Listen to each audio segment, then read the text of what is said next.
It's like yeah, it's like a vitamin infusion. Got it. A vitamin infusion directly into the veins of the body politic.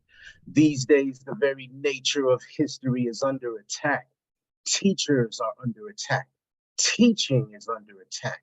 And we must defend our political history from those who would distort that history to suit their political gains. I have three parts in my talk today. First thing, we're going to treat this like an old school research paper, and we're going to start off with our statement of the problem. The next part is we'll do our literature review and talk about, defining critical race theory, and then we'll get into the body of it, and we'll look to castrate, and I mean castrate the people that are critical of critical race theory. Let me begin with my conclusion. The push against critical race theory is indeed a push against anti-racist teaching. The critics of CRT want to hide the racial context of American history. Why would they want to do this? This is because these critics are funded by right-wing money. This right-wing money has created foundations that have funded think tanks, that have grafted, like Yakub of old, grafted arguments that are meant to provoke the racial fears of the Republican base voter so that the Republican Party can shore up its electoral support and win elections in the future. The goal there is for them to hold political power so that they can attempt to drive profits back to the people that fund the criticism in the first place. The point is to hold political power. The goal is to drive profits, and the voters are the pawns. The Republican base voter is being pushed around the chessboard by well-funded conservative interest groups, and the very nature of education in America is at stake. Yet this is a game that we do not have to play, and this is pressure we do not have to bow to. In 2019, critical race theory is the stuff of graduate school. Critical race theory is something that colleges and universities held as electives for specialized study, and it was not a concern at all in general culture, certainly not taught through in K through 12, and definitely not a concern of conservative interest groups. Yet, from zero in 2019 to as of right now, 42 out of the 50 states have introduced and passed over 170 laws critical of critical race theory with the effort of banning the teaching of it. That makes us ask the question, what has happened in the span of 2 short years, 3, to make this a national focus point? The honest answer has to be threefold in nature. Number one, Nicole Hannah Jones, her 1619 project won a Pulitzer Prize in 2020 by centering slavery in the story of America. Some people didn't like that. Number two, the George Floyd anti-racist protests that swept across the country in the spring of 2020. These protests focused considerable attention on removing Confederate statues across the country, and this in turn focused attention on how history is understood, and some people didn't like what was coming up. And third, Donald Trump and all that he represents was narrowly but clearly defeated at the polls in November 2020. Their goal is to make sure that this does not happen again. Yes, it is possible for people to be honest and sincere as they object to a piece of political and educational policy. But what is also true is that mendacity, outright lies, political skullduggery, and the hidden hand of corporate finance are important elements of political conflict. We have to acknowledge that there is a serious problem in today's society, and we have to confront it so that we do not become an accessory to it. Not Halloween of 2020, of 1920, but the Halloween of 2 weeks ago. This student in Chicago's South Side, right, dressed up like a German soldier and goose stepped across a stage. Not last century, but last week, you all saw it. This drunk student cursed a Black student using her race and her gender. And the donations to this white student's GoFundMe page is still growing. This teacher, last year, danced around this class mocking a Native American chant. Not last century, not 60 years ago, but the last week of March of 2020, a teacher hung a black doll in effigy in front of his class. This March 2022, a white student actually threw cotton balls at a black student and took off his belt and proceeded to whip the black student. Students recently stomped a black doll that they named Shaniqua and ran the doll over with their car at their football game. September 2022, a black seventh grader was airdropped a swastika made out of the N-word more than 60 times. These are not merely young people having fun. These young people have been socialized into prejudice and racial hostility. A teenager learns that it's okay to stomp on a black doll from their mother. Their father teaches them. Their community sanctions that behavior. So you can't look to that mother, that father, nor that community to solve it. The school has to play a role in solving for this. Some of these students educated in these communities, unfortunately, will grow up to be police officers after high school. And there is a continued epidemic of police violence. So clearly, there is need for an anti-racist education. Over a 3-month time period, Fox News mentioned critical race theory over 1,900 times. There is thus plainly evident a campaign against anti-racist education. Well, then that leads us to think campaigns don't fly out of the sky like the mythical stork delivering babies. Campaigns are funded. We should be able to find out where the funding is coming from. And one more time, as of right now, 42 states have introduced or passed over 170 bills critical of critical race theory. This means that the campaign is having success into shifting their agenda into law. Well, what really is their agenda? In blunt terms, the end goal here is to take public funding for public schools and divert it towards public funding for Christian schools. The goal here is to push a Christian nationalist agenda around the country. Abortion access already denied by religious extremists on the Supreme Court. Marriage equality, overturn it. Same-sex marriage and contraceptive care, they want to deny it. Social Security, Medicare, Medicaid, they want to cancel it. The daggone Capitol building, they raided it. The Christian nationalism, their Christian nationalism, accepts violence as a political tool, and they are against anti-racist teaching, and their Christian nationalism is, of course, a commonly used ideological tool of the forces of white supremacy. They argue that anti-racist teaching is itself some form of discrimination. They want to fine teachers and make teachers wear body cameras like the police. These same groups want to ban teaching about Reverend Dr. Martin Luther King Jr. They want to ban Michelle Obama's books. They want to ban Toni Morrison books.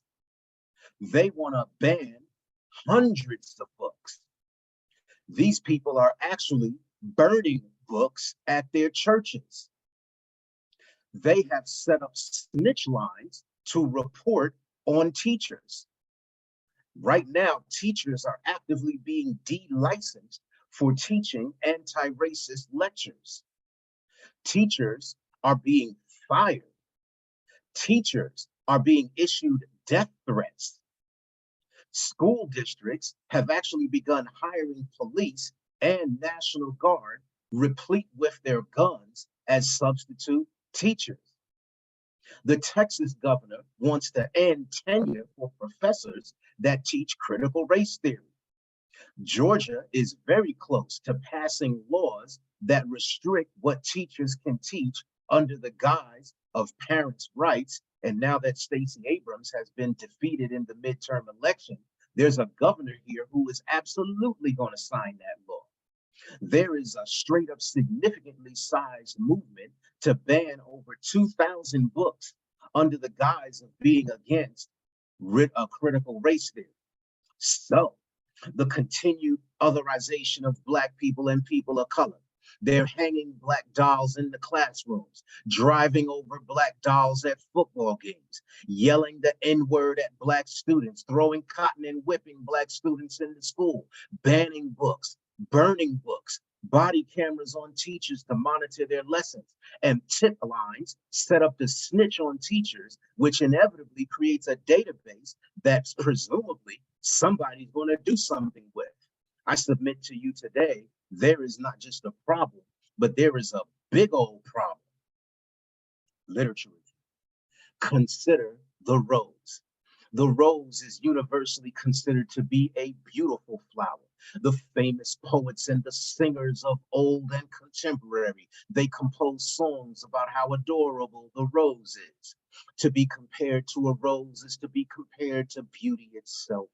The smell of the rose, the velvet smooth petals. Roses are considered to be the queen of all the flowers. My wife's mother's name was Rose. Yet isn't it true that roses have thorns? The thorn allows the rose to protect itself. So when we say that roses have thorns, we are simply acknowledging the fact. Well, yes, isn't the United States similar to the rose? On this particular Zoom, we all here are committed Pan-Africanists. However, outside probably good brother Aitoro, not very many of us are all that ready to just pack up and leave. Aitoro got somewhere to go, but all of us, that requires some planning. So just for a moment, let's accept that the United States is understood to be the strongest country in the world, held by people across the globe as a beautiful place to live in. Supposedly. This is a country, the United States is, with a historic trajectory where slavery and colonization has allowed this country to develop as the cultural center of the world, the engine that drives global capitalism, and a military that polices the world, guaranteeing the existence of entire countries like Israel and South Korea and Taiwan, and like now the Ukraine. Yet, like the rose, to really appreciate the United States, you have to acknowledge the thorns. And this is what critical race theory does. It says, yo, there are thorny issues, thorny events in American history. There are thorny ideologies, namely white supremacy, in this, yes, rose of a country. In 1973, Derek Bell wrote this book called Race, Racism, and American Law. Bell was a professor of law at Harvard, and he was concerned with the central question of why the legal victories of the civil rights movement did not erase racism. The civil rights movement was somewhat successful. 1954, Brown versus Board of Education ends segregation in the schools. 1964, the 24th Amendment ends the poll tax. 1964, again, the Civil Rights Act looked to punish discrimination. The Voting Rights Act of 1965, without its teeth, but it looked to make voter discrimination illegal. The Fair Housing Act, again, gumming its way forward, of 1968, looked to make housing discrimination illegal. All these legal changes indeed changed the face of the nation, and it made the rose even more beautiful, but at the same time, the thorns are still there. So Derek Bell is asking the question, why didn't Brown versus Board of Education end racism? Why does not legal change erase the injustices set about by segregation?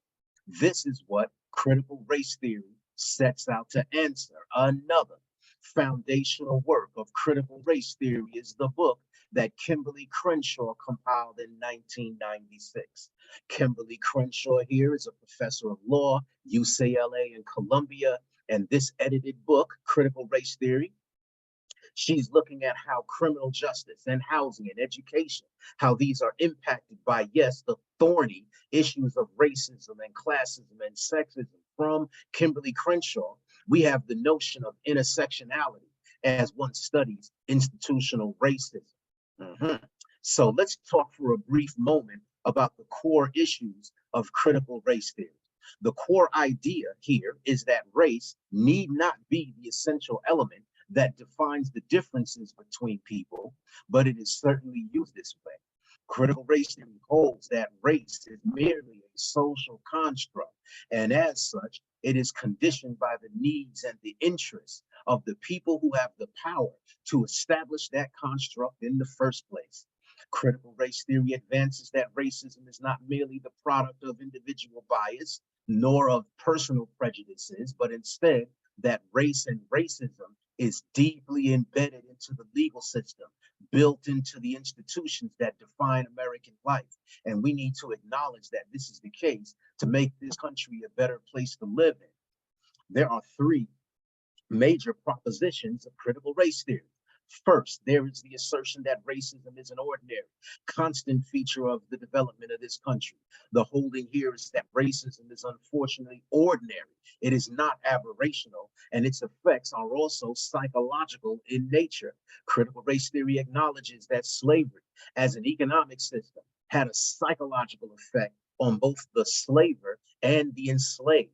Critical race theory reminds us that slavery begins in 1526 in North America, is institutionalized in 1619, and is firmly politically entrenched in the economic and social structures of this country well before the Declaration of Independence in 1776. Number two, critical race theory reminds that people are complex. Societies are collections of people, and thus societies are even more complex. You are not, Crenshaw tells us, you are not your race only, your economic class only, your gender only. No, instead, you are your race, your class, and your gender simultaneously. On a related note, critical race theory reminds us that there's a long history of racial discrimination, gender discrimination, and class discrimination. So critical race theory holds that there is an intersectional nature of to how multiple identities converge in singular individuals, and how societies have histories of such discrimination that impact the multiple identities of these individuals. This is such a natural thought that even the people who oppose anti-racist teaching cannot help but be intersectional themselves. You know, to prepare for this, I watched video of parents at school boards opposing critical race theory, and through their exasperated Karen looking tears, they would say, I'm not a racist because I'm white. I'm not only white, I'm a mom. I know my wife loves that. I'm a mom. I'm a business owner. I'm a proud American. So if you can be a mom and a business owner and a proud American, then you are using intersectionality. And if you can use it to support yourself, then why can't someone else use that very same intersectionality to look at the intersection of race and class and gender and how it impacts society? Number three, because societies have histories of discrimination, and because human beings are complex communal beings that are socialized into their adult personalities, then third, people have internalized the various social constructs that have impacted them. People cannot help but be the reflection of the impacts of society. And these same people construct laws, maintain systems, and support institutions that reflect the discrimination that lives inside them. That's why critical race theory asserts that the racism present in American history is also present in the laws of the place, the institutions of the country, and deep down into the hearts of some of the people that make up this country itself. We have thus went over the core issues of critical race theory. Now, let's pull out our theoretical knife, as Amilcar Cabral would have us do, Brother Baton. Let's use that weapon of theory, and let's castrate the arguments that are used by critics. And I say castrate on purpose because we don't want these people to reproduce their arguments inside our mind. So what I've done is I've gone ahead and took the hit for you, and I've listened to videos, and I've been reading op-eds, and I've been hanging out on places like the Washington Examiner and the Manhattan Institute. And so I feel I'm probably on sound footing to assert that there are about 5 strings of the argument that the anti-critical race theory side poses. On one hand, these critics say that critical race theory teaches Black people to be victims that hate America. So the critics at the Manhattan Institute and Prager University, they would have you believe that they are arguing for and actually care about Black communities taking power unto themselves. This is untrue. In fact, critical race theory pushes you to read with your critical eye open to accept the rose and the thorn so you can understand the full nature of the flower. Number two. On the other hand, the critics of critical race theory say it is racist because it teaches white people and white children to hate themselves. In fact, critical race theory does not teach Black people to hate whites, and it definitely doesn't teach white people to hate themselves as if to say that they're racist merely because they're white. Critical race theory studies white people. It studies John Brown. It reads Tim Wise and it votes for Joe Biden. The critics of critical race theory will call themselves Christian, but will forget the central teaching that one can hate the sin and not necessarily the sinner. Critical race theory teaches the truth of institutions is not skin shame, but disproportionalities of power. Number three. Another face of the criticism of critical race theory is to say that poverty and discrimination are not institutional, but they are instead caused by personal failures. Critical race theory says no to this, and it points out that the legal structures of housing, employment, education, the tax-based and school funding ratios, and others, how these things have been impacted by institutional racism. A fourth face of the criticism of critical race theory is to call it identity politics without evidence. This is untrue. Critical race theory is all about the evidence and none about the white guilt. Any white guilt that's present should be handled in therapy, not by taking Toni Morrison's books out of the library. Critical race theory looks at the institutional legacy of slavery and segregation, and it tells its readers of all ethnicities that you need not be a captive of your past, whatever your positionality in that past. And lastly, the critics of critical race theory say that it is Marxist, and then acts as if a Marxist analysis is by definition a bad thing. Well, it is correct to say that critical race theory does not hold Marx as the boogeyman, but critical race theory also disagrees with lumping people into racial categories as the Marxist does with class-based categories. The point here, critical race theory's point, is the focus on institutions. So while yes, conflict theory is at the heart of the ideational substructure, no, critical race theory is actually a child of capitalist development. The people that write critical race theory books, they make good money and they give none of it to the development of a proletarian workers' party. Like true capitalists, the critical race theorists and these book writers, they pocket the money that they make and they invest it in their mutual fund portfolios like everyone else. So when they say critical race theory is racist, we say no, the institutional structures of the country have race at the heart of it. We say that history is important. When they are in their school board meetings crying about how anti-racist teaching produces guilt in their children, we need to be right there in those school board meetings pushing back. When they say our country is being stolen, we say no, in fact, the country is being shared for the first time ever. When they say whites are being discriminated against, we say no, there is structured overrepresentation of white people from the White House down to the majority white school board, and that is what is unnatural. When they say diversity is code for replacement, we say diversity is just the bare minimum to produce equality. And when they say their children are being indoctrinated to hate themselves, we say institutional misinformation is the key indoctrination at play here. Part 3. Thus far, I have detailed the nature of the problem, showed racism in schools, We've done our literature review. We've defined critical race theory, and we've castrated, and I mean castrated, the critics of critical race theory. Now, what we need to do is identify the people and the groups that are funding this legislation across the country. Again, 47 states having 170 bills that sound very much similar to each other is evidence of a strategic attack. We can identify these attackers. And once you identify the attackers, you can plot a defense. What political theory will help us get to the root of this? Let's use pluralism for today. From James Madison's Federalist Number 10 in 1787, all the way to the books like Robert Dahl's, Who Governs and others. Pluralism, in short, assumes that society is based on the competition of unequal interest groups.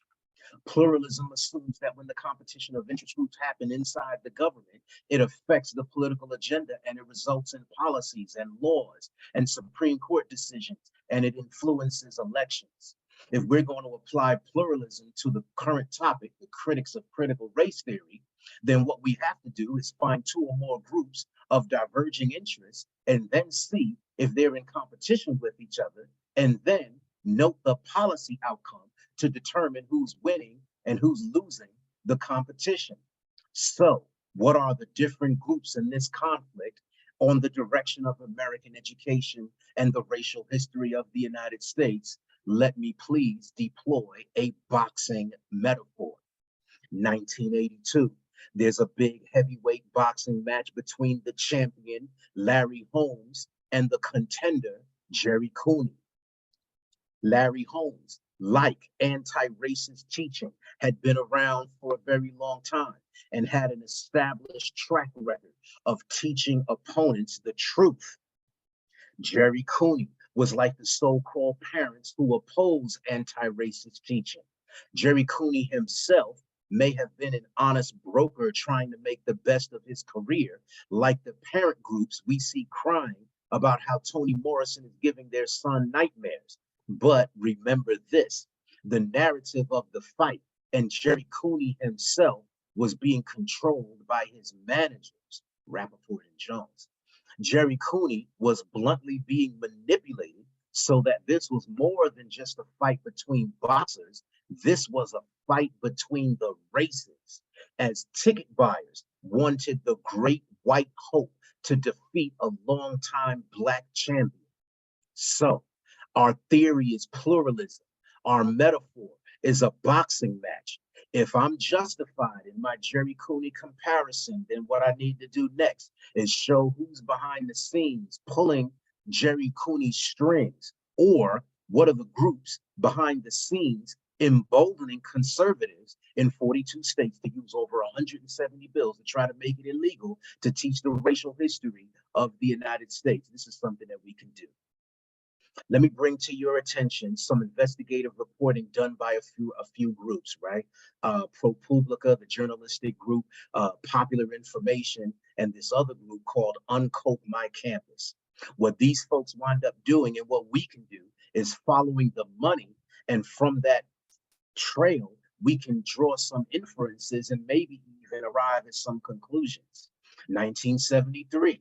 This guy here named Thomas W. Smith started a hedge fund called Prescott Investors, made $1 billion. By 2003, he had formed the Thomas W. Smith Foundation as a conservative libertarian group, and the group has around $24 million in assets. The Thomas W. Smith Foundation donated more than $12.7 million to 21 organizations that are attacking critical race theory. This foundation, the Thomas W. Smith Foundation, hires this guy here named James Pearson. They paid him $283,000. Pearson was a senior fellow at the Manhattan Institute. The Manhattan Institute is a conservative think tank furthering pro-capitalist ideas about the greater economic, about greater economic choice and individual responsibility and decreasing the debt. That's what they say that they're into. All right, so the Thomas W. Smith, he is a trustee at the Manhattan Institute. The Thomas W. Smith Foundation donated over $4.3 million to the Manhattan Institute. This finds its way into the work of James Pearson.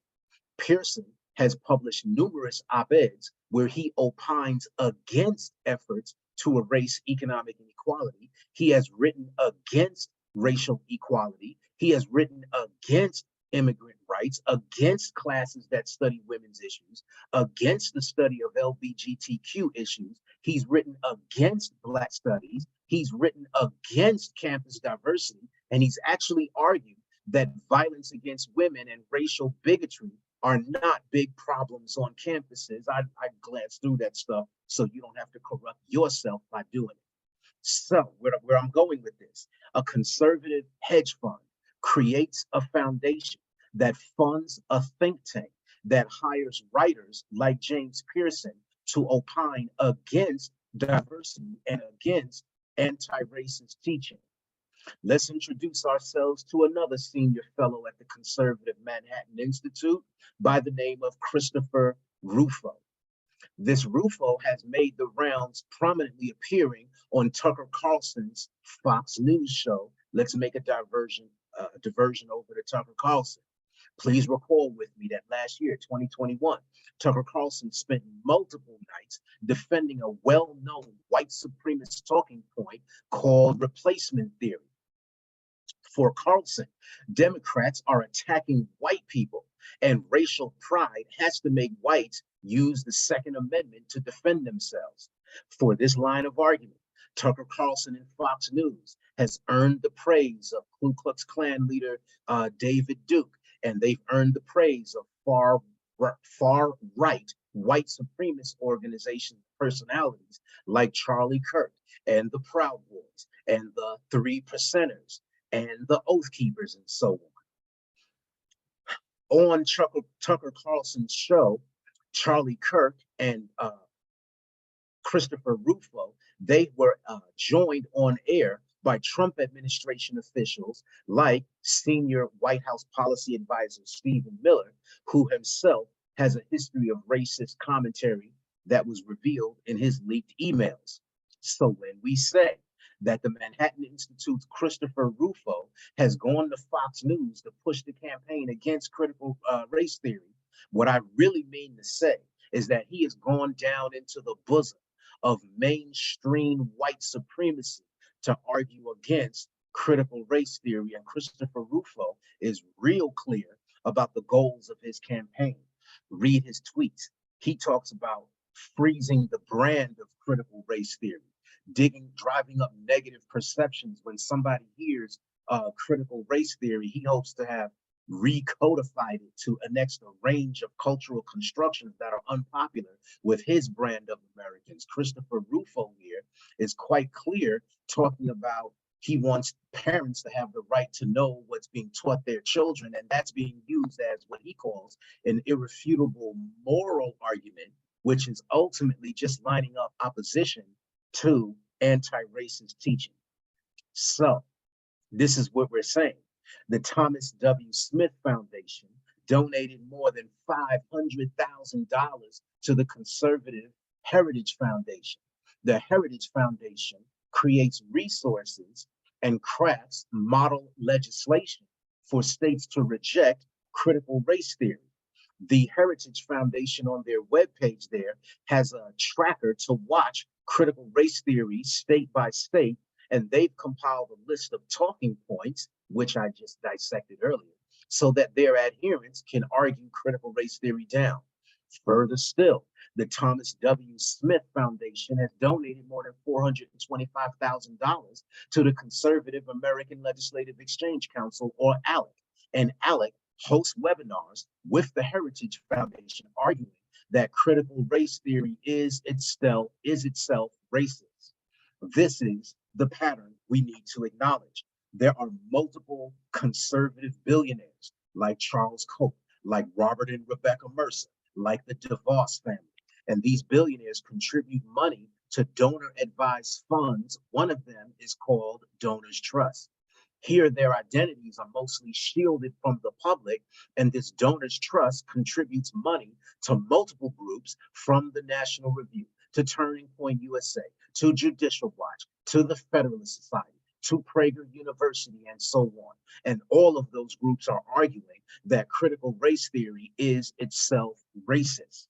And in addition, what I'm showing you here is that Donors Trust has given significant funding to white supremacist and white nationalist groups.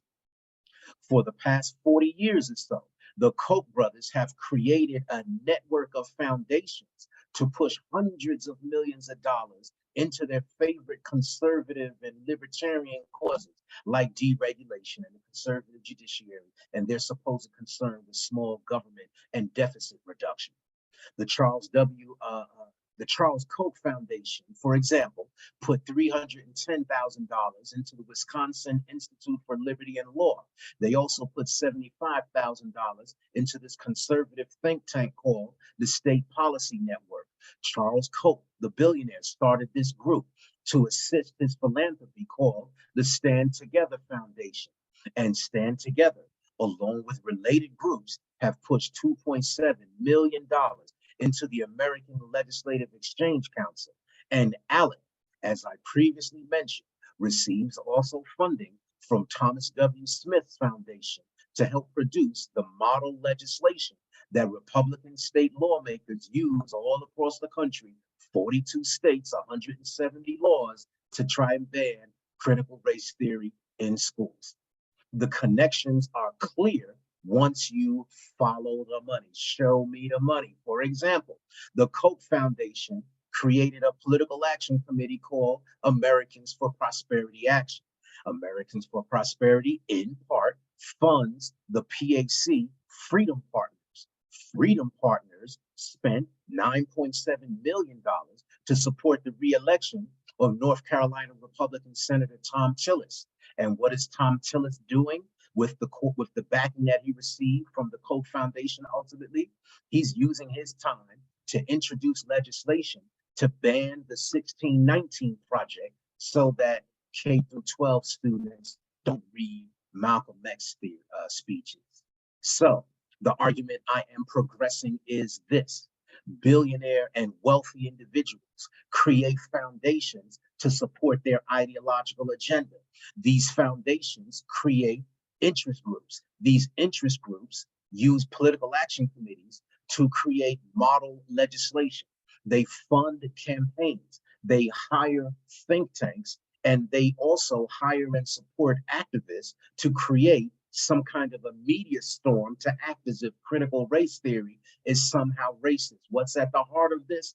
At bottom is securing profits. How do the wealthy secure their profits? By winning elections. How do you organize a winning electoral strategy? You deploy your ideology. And which ideology are they deploying? A libertarian influenced conservatism that is hostile to anti-racist teaching, while at the same time friendly to white nationalism under the euphemism, the dog whistle, the hidden term, Christian nationalism. Now, almost done. I'm looking at the time, almost done. Now let's focus more on the why. Remember, my argument for you here is that pluralism says that the government is responsive to the competition of groups, and the winners of this conflict, they get what they want reflected in governmental policy. So why do these groups want American schools to not teach the racial history of the country? The simplest answer is that the politics of white supremacy sees multiculturalism and equity as a threat to their racial and electoral power base. Boom. This politics uses white grievance and has proven that it can inspire conservatives to energetically vote Republican. For example, right here in Georgia, no matter what Herschel Walker does. But, and this is a Sir Mix-a-Lot big old but, the number of white people that agree with what they are saying is actually shrinking along with their electoral base.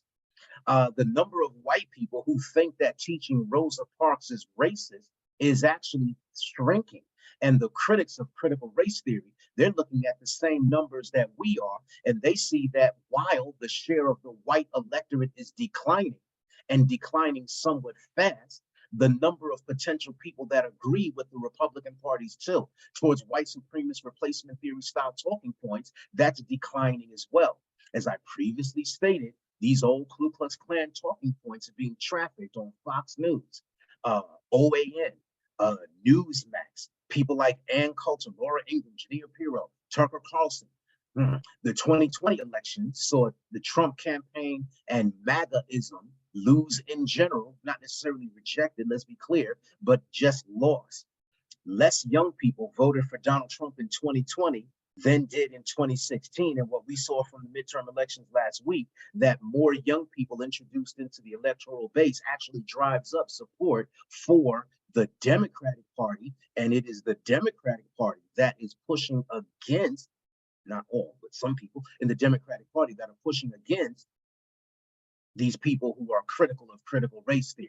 The election of last week saw the most motivated young demographic in decades, and it was the most diverse electorate in electoral history, and the share of the non-Hispanic white voter is falling while the share of the Latino vote is actually growing. Republicans know then that their base of support is white voters, and they know that their future success hinges on their ability to galvanize and energize white voters to come out and support them. Conclusion time. First, what we just said is pluralism is all about group competition. On one hand, you have the multiracial, intersectional coalition of groups and people organized to teach anti-racism, motivated to show that the United States, its history, as rosy as it is, has the thorny issue of racial animus deep down in the core. Like Billie Holiday sang, this country has produced some strange fruit, blood on the leaves and blood at the root. And on the other side, you have foundations, think tank activists funded by billionaires using their money to criticize anti-racist teaching. This side has allowed their arguments to goose step in line with the worst teachings of white supremacy and has used their popular news outlets to push their replacement theory style criticisms of critical race theory all across the country. For example, we know that when Rufo appeared on Tucker Carlson's show, Trump and his chief of staff at the time, Mark Meadows, and his senior policy advisor at the time, Stephen Mueller, we know that they were watching. They saw Rufo on Carlson's show, and Meadows reached out to Rufo for further conversation. Soon thereafter, Donald Trump signed an executive order creating something called the 1776 Commission with the effort to counter the 1619 Project and focus classroom instruction on what they are calling the founding era of the country and not teaching institutional racism. For you historians on the line, the American Historical Association produced a document signed by 47 academic organizations that were condemning Trump's 1776 Commission. And when Biden took office, he canceled the 1776 Commission on his first day in office, thereby proving that elections matter. This is the nature of the conflict, family. Pluralism says that the group that wins the conflict gets policy favors from the government. We have already said that 42 states have proposed or enacted over 170 laws against anti-racist teaching, and it looks like they are winning. But let's go back to my Holmes and Cooney metaphor. While Cooney looked fairly competent for some parts of the fight, let's remember the outcome. Holmes knocked Cooney out in the 13th round. Cooney and what he represented in the fight was defeated by Holmes and what he represented in the fight. So while it looks like the anti-critical race theory forces are having a good moment in time, it is up for us to ensure that racist talking points furthered by foundation money and catapulted by right-wing media, it's up to us to make sure that these things are defeated by the time-honored, time-tested, battle-hardened, anti-racist, loving, egalitarian pedagogy that needs to be injected even further into the schools. This is what we have to remember. And in the words of Du Bois, in 1903, he told us that the purpose of an education is to be the organ of that fine adjustment between real life and the growing knowledge of life, an adjustment that forms the secret of civilization. That's my time. Hopefully that wasn't too long. I wanted to make sure I got out literally everything I wanted to say. So thank you for your kind attentions. Thank you, Brother Obey, for that presentation. And no, not at all. It was not too long. It was appropriate. And you addressed you provide a comprehensive analysis of this critical race theory debate in really a short amount of time. There's a whole lot more I know that could have been said, and I know you well enough to know that you were prepared to say a whole lot more. But in the interest of time, let us zero in on some dialogue. I'm going to ask everyone to please look at, if you can, the items that we just placed in the chat regarding just some general guidelines and some governing rules for how we will conduct the Q&A. Usually these conversations, we can really sit back and just really dialogue and remove all rules and just really have a robust discussion. But using the Zoom platform, we want to have a bit more order and structure in the Q&A. So please let us follow those three small but significant rules. One, please keep your questions and comments really concise so that we can have as much participation as possible. Number two, please let's refrain from long drawn out comments and then a quick question at the end. And then lastly, please allow me, with all due respect, to interrupt you and go straight to our guest, Dr. Jones, to respond to what we hear you asking. Actually, I forgot one other one. Let us also use the command in Zoom, which allows you to raise your hands using the reaction link. That way we can see who is next in line, and so that we can be fair in distributing the Q&A. I am Bitan Kemet. I have the honor of conducting the Q&A, and since I got the mic, I would like to take the opportunity to raise the first question, if that's okay with you, Dr. Jones. Yes, sir. I appreciate it. I appreciate that you're using Cabral in this context, because we could have easily, and the conversation usually occurs without citing our important theorists who provided something else for us in the past to make sense of what's going on in the current period. Right. And Cabral, as you mentioned, Amilcar Cabral, the leader of the revolutionary struggle in Guinea-Bissau in the 1950s, 60s, and was assassinated in the early 1970s. He made the observation that any national liberation struggle, in other words, any struggle by a nation of people to liberate themselves must include within it a cultural component, right? And he argued this because culture is in many ways woven into the historical and social fabric of the people. And so therefore it had to be a part of the revolutionary struggle. You also mentioned in your comments the internalizing effect of racism through the lens of critical race theory, right? That it's not just a phenomenon that just exists. It exists in the fabric of the society, a society that's in many ways overwhelmed with white supremacism, right? So if indeed Cabral is right, and I think he is, and the landscape against which one struggles against the critics of critical race theory is as such, then what is going to be the cultural component of a struggle against critical race theory? How do we understand how culture comes into our struggle with this particular type of issue in this particular point in history? Yeah, no, absolutely. We believe, right? We a group of Pan-Africanists on this line, so we can go straight to the heart of the matter. We tend to believe that words are merely symbols that help you define your reality. So if you take command over the words that you use, then what you wind up doing is taking command over the very nature of your reality. And if you control your reality, then you can change it. So where do these words come from, right? We all, most of us are parents with young people in the household, right? And what the young folks are who we need to depend on to help change the very nature of the culture that we have, right? And so what are the young folks doing? They're listening to, various strings of music. If Amilcar Cabral is correct, and we are going to agree that he is, then we wind up fighting the internal contradictions that live down inside our soul by heartening ourselves, by you feeding ourselves cultural product that actually builds us up. It is just so unfortunate that daggone once a month, one of our young brother rappers and sister rappers are out there getting shot down in the street.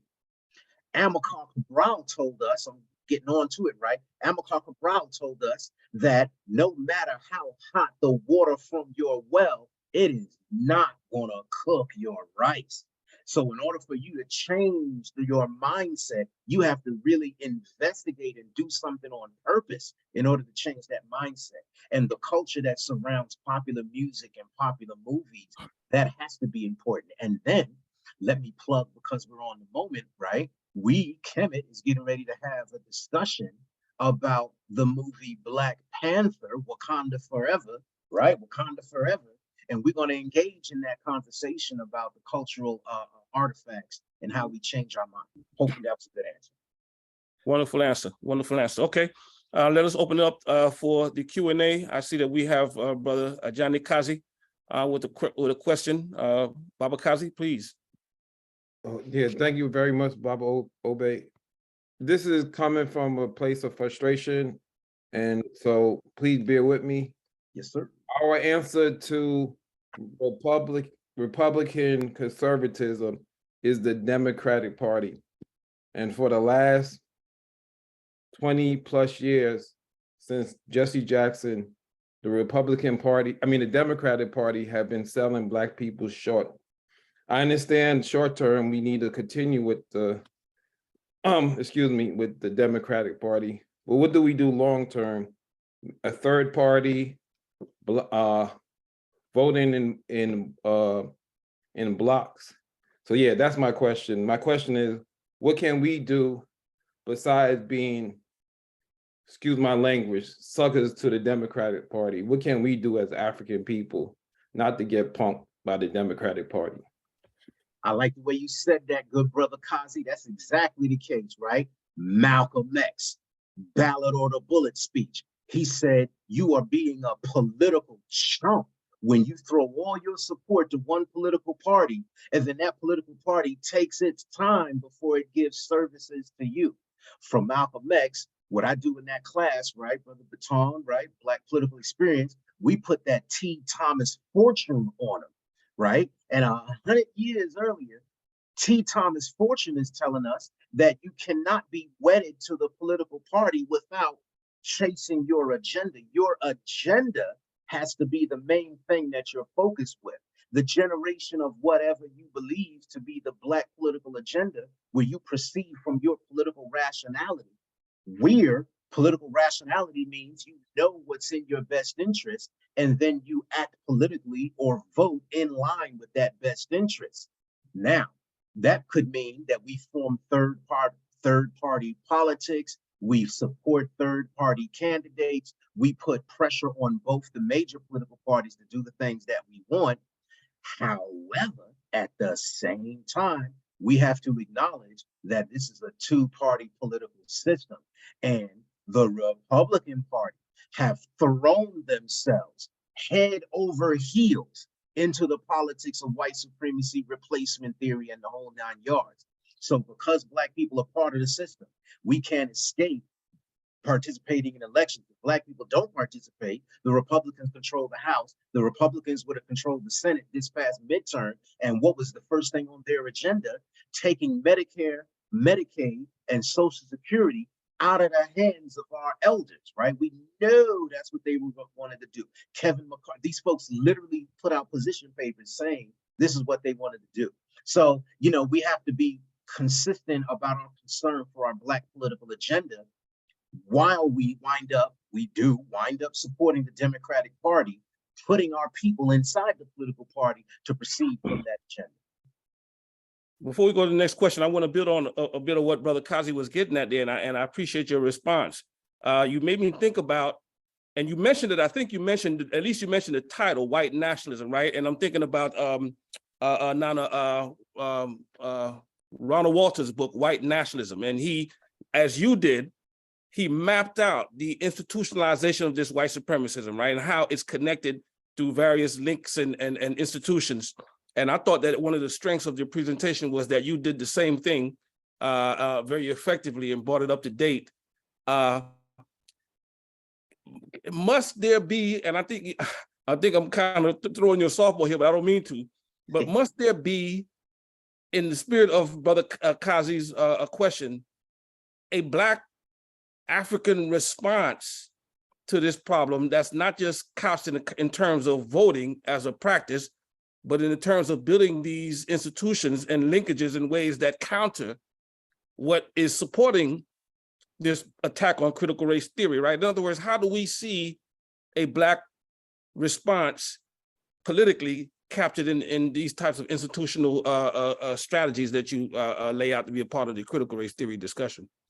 Yeah, you know, that's exactly the point. If we look on the right, definitely not right as incorrect, but right as opposed to left. If we look on the right wing side of politics and we see that there are billionaires organized over there to proceed from their political agenda, and we know that our agenda is opposite of theirs, then what do we have to do?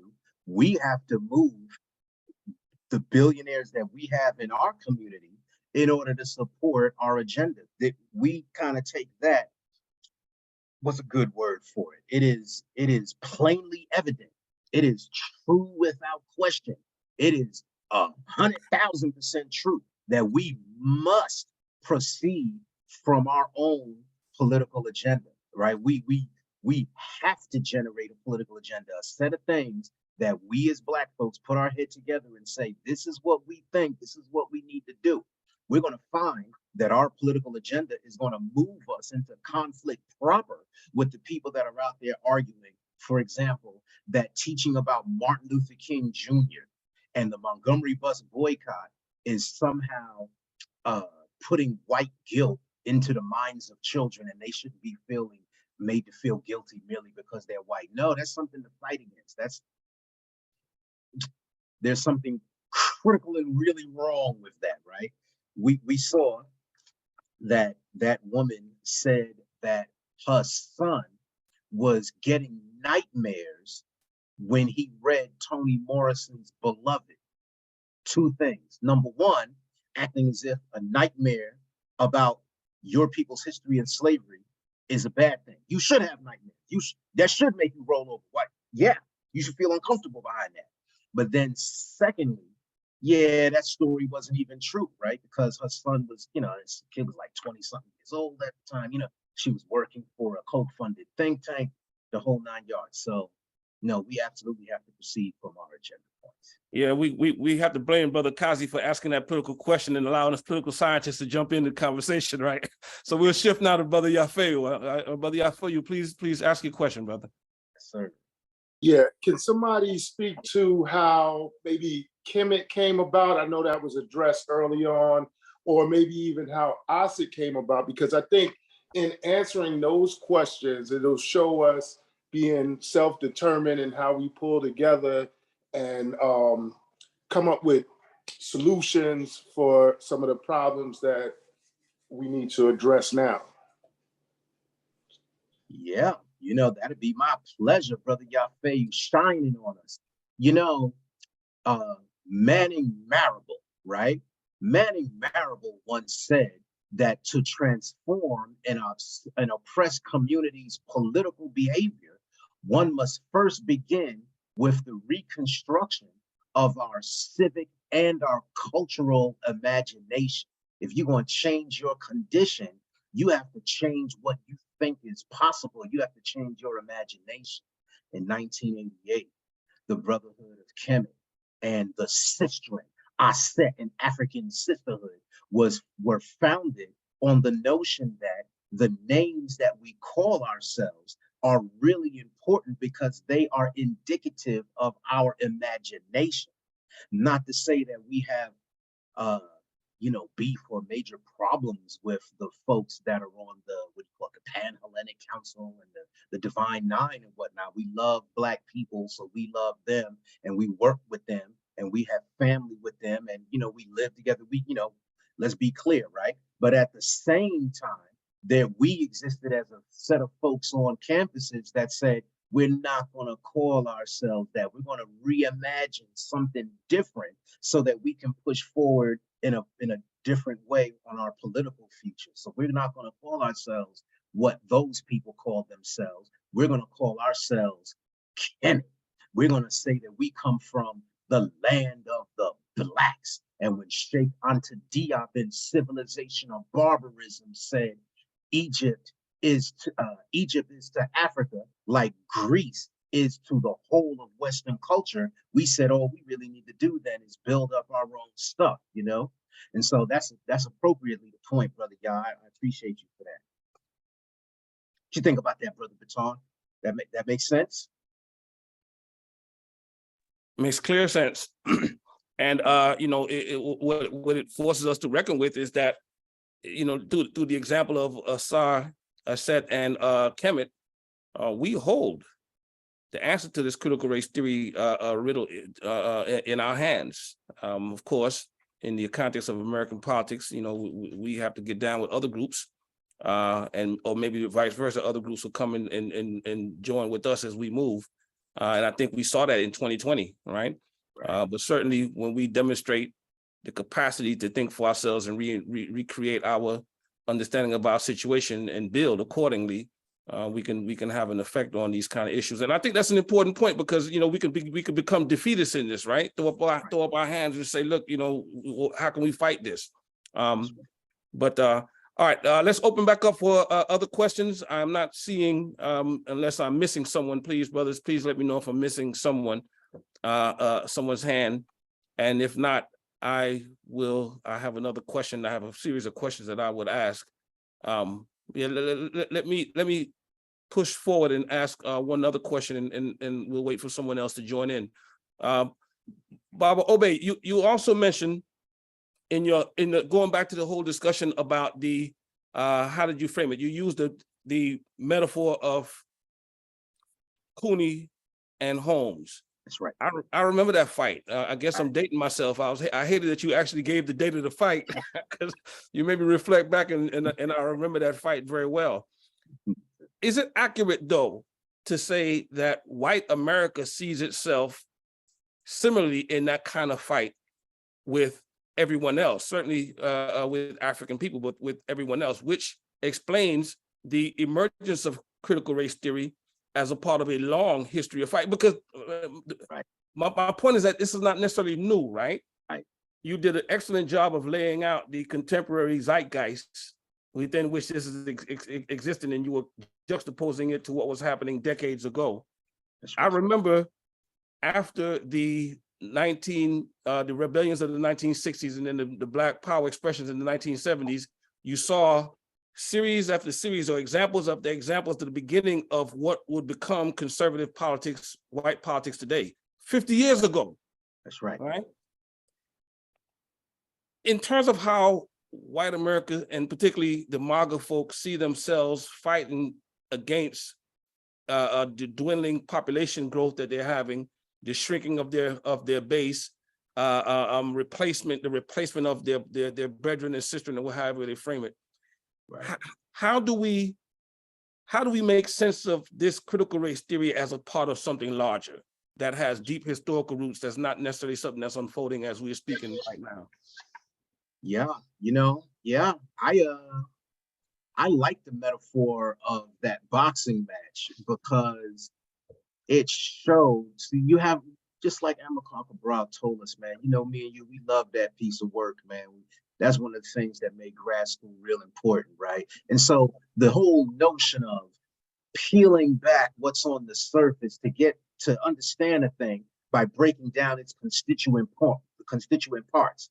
When you find that those constituent parts are troubled by internal contradictions, then the goal is to reconcile those contradictions and chart a way forward. These people who are critical of critical race theory are plainly being manipulated, used, played out, trumped off by people on their side who are looking to use them for economic effect, right? The whole reason that these folks are doing things like states' rights and being against daggone Martin Luther King and Rosa Parks, against Rosa Parks, right? The only reason they're doing this is so that they can win elections. What's the purpose of winning elections? They want to win elections so that they can make sure that the power base, so that the laws of the country allow them to, for example, continue fracking, destroying the atmosphere, making their money, or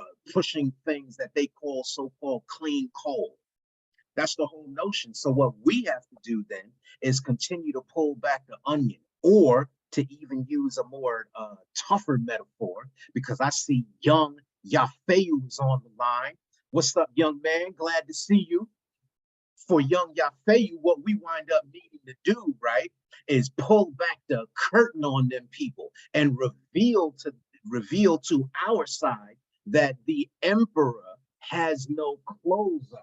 Your argument, this whole argument, is skullduggery. Then once you acknowledge that this whole thing is wrong, then that's a step towards organizing ourselves to go ahead and fight it. You have to push against this type of thing, right? So Jerry Cooney was being, one of the brothers in the Brotherhood knows Jerry Cooney, right? So I'm not calling Jerry Cooney a racist. What I'm looking to say is that Jerry Cooney was manipulated by his managers who were playing with race in order to sell the fight. I don't accept necessarily that Rappaport and Jones were selling that fight because they were flat out racist. I mean, that could be true. I don't know them, but that's not what I'm arguing. What I would argue, right, is that they were using race as a touch point, as a catalyst, as something to aggravate people so that they would go ahead and buy tickets in the fight, and thereby put money in the hands of Rappaport and Jones. That's what I see these folks are doing, right? Creating think tanks and funding their networks and putting people like Rufo and Pearson up there in order to just push people to vote Republican so that they can keep power transferred in their hands. We can defeat that. That's not something that has to win. We defeat that by organizing ourselves, being clear ourselves. And plus the tradition of the Great White Hope doesn't hurt, right? That's right. That's right. Whatever they need. Whatever, especially in boxing. Okay, right. We have a couple points in the chat. I want to read a question and then an adjoinder to that question and ask you to respond. Sister Nkika asks, you pointed out that multiple right-wing foundations and groups have unified, quote, talking points, unquote, for their constituents. Are there so-called talking points for leftist groups or people in support of critical race theory? And I guess in addition to that, you can add this in your thought in response to that question, Brother Aize suggests it seems like their talking points are blatantly and intentionally false, right? So right. How would you respond to those two items? Lovingly, let me respond to Nkeka Ase, that's the wife. So lovingly, right? Yeah, you know, part of our thing, right, is once we acknowledge the game that's being played, then we are simultaneously going to acknowledge that we have more strength in the argument than they do, right? The organizations that are pushing critical race theory are graduate schools, right? HBCUs, left-wing think tanks, political action committees that are organized to put money into campaigns of people in the Democratic Party, sorry, Kazi, right? But in the Democratic Party that are looking to vote against these critics. The whole thing of critical race theory, it's scholarship. It's a collection of books, and these books have hundreds of pages, right? All we need to do is fall back on the scholarship that folks like Kimberly Crenshaw and Nicole Hannah Jones and the 1619 Project and the work of Derek Bell, and all we have to do is fall back on that stuff, get our read on, organize our mind in such a way, and then we can go forward, do combat, ideological combat with these people, defeat them, and watch their argument fall tattered to the ground at our feet.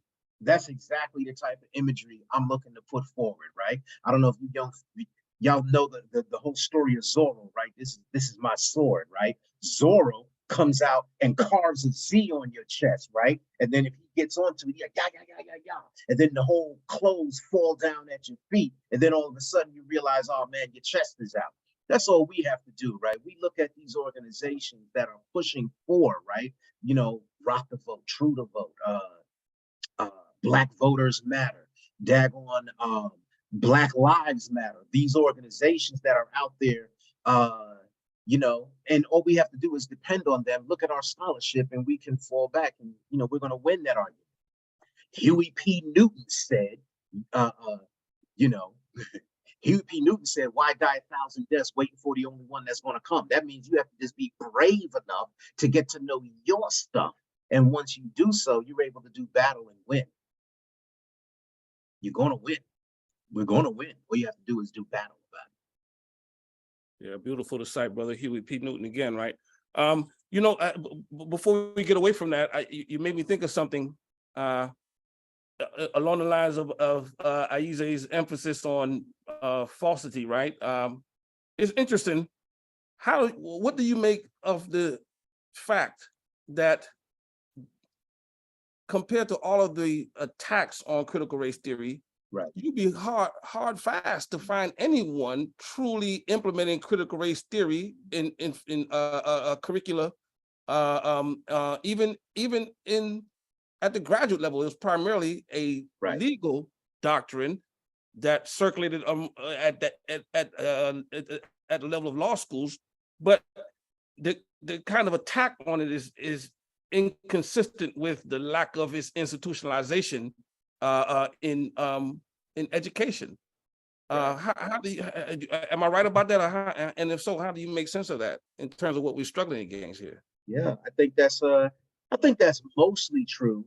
But then, see, they're using the word critical race theory, but I don't know if they actually mean critical race theory, right? Because critical race theory, you're right, that's not even regular grad school, that's law school type stuff. Right. So what it looks like they're actually doing is being against anti-racist education. So if we acknowledge that they're not really talking about critical race theory and they're actually talking about anti-racist education, then yes, it is true, especially after the George Floyd popular revolt in multiple cities across the country and even across the world, a revolt that happened in the spring of 2020, we do see DE&I organizations, offices pop up in organizations. We see American corporations. We see, people being concerned and watching, at least some people, trying to watch their words and whatnot. We do see a concern with being anti-racist, and their side has a problem with that. And then the financiers of the Republican Party know that they can manipulate that, just as they did with the Southern strategy, all the way dealing back to the 1950s and the John Birch Society, the whole 9 yards. They can use that fear and push forward electoral victories for themselves. How else do we reconcile the notion that Herschel Walker did so well in the election last week by being so much of a rank hypocrite, right? That he got millions of people to vote for him when he is in fact the worst caricature of a Black man. One more time, that people voted for Herschel, conservatives voted for Herschel Walker when he is everything about Black men that they say they hate. Black men don't take care of their families. Herschel Walker ain't taking care of his family. Black men out there having babies outside of wedlock. Herschel Walker is having babies outside of wedlock. The whole 9 yards. Black men are stupid. Herschel Walker is demonstrably stupid.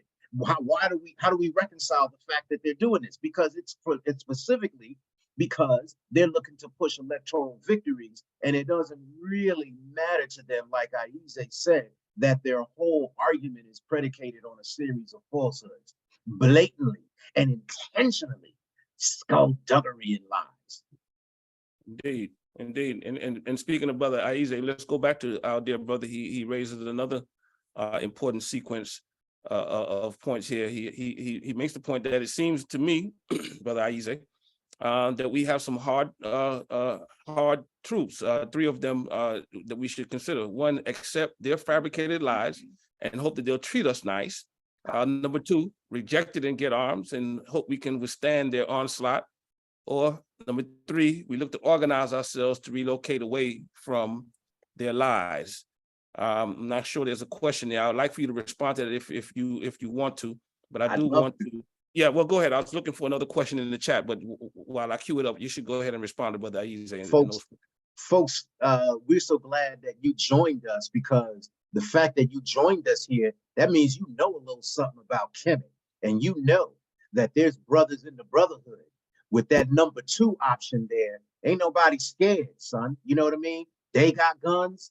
Let me be calm, but but we're not really trying to foment that type of activity, right? So today, what I would want to say, right, is remember, the brotherhood, accepts that we are the students of the proud warrior scholars that came before us, one of which used to be called Stokely Carmichael, but in the 80s, when he came on campus, he was called Kwame Ture, right? And we sat up in those meetings as we were forming Kemet in the All African People's Revolutionary Party. Let's be clear. When you went into those meetings and you sat with the Baba Kwame Ture, he would, you would try to say hello and you would try to strike up conversation, and he didn't want to hear nothing. He didn't want to hear anything until you had a good answer to this question.